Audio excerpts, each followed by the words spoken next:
இன்று ரௌச்சியமனுக தர்ப்பண நாளில் 14 பானலிங்கங்களை தரிசனம் செய்ய வேண்டும். அப்படி தரிசனம் செய்ய இயலாதவர்கள் அன்னத்திலோ மாவிலோ 14 பானலிங்கம் பிடித்து தரிசனம் செய்ய வேண்டும். குருவின் அருளால் 14 பானலிங்கங்கள் பிடிக்கப்பட்டு அடியார்களின் பார்வைக்காக இந்த வீடியோவில் பதிவு செய்யப்பட்டுள்ளது.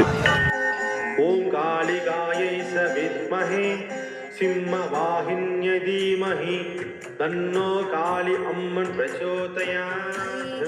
நந்தினி நந்தித மேதினி விஸ்வ வினோதினி நந்தனுதே गिरिवरविन्द शिरोधिनि वासिनि विष्णु विलासिनि जिष्णुनुते भगवति हेशिति कंठ कुटुम्बिनि भूरि कुटुम्बिनि भूरि कृते जय जय हे महिषासुरमर्दिनि रम्यकपर्दिनि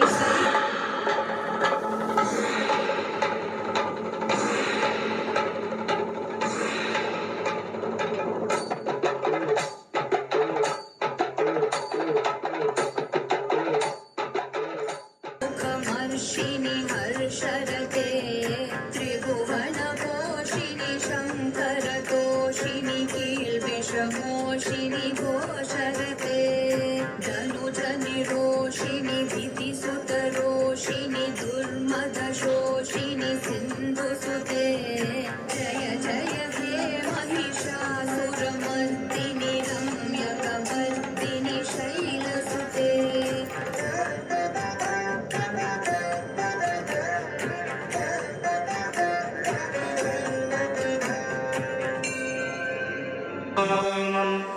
जयन्ते मङ्गलाकाली भद्रकाली कपालिनी दुर्गा क्षमा शिवा धात्री स्वाहा स्वधा नमोऽस्तु ते. जयत्वं देवी चामुण्डे जय भूतार्तिहारिणी जय सर्वगते देवी कालरात्रि नमोऽस्तु ते. मधुकैटभ विद्रावि विधातृवरदे नमः.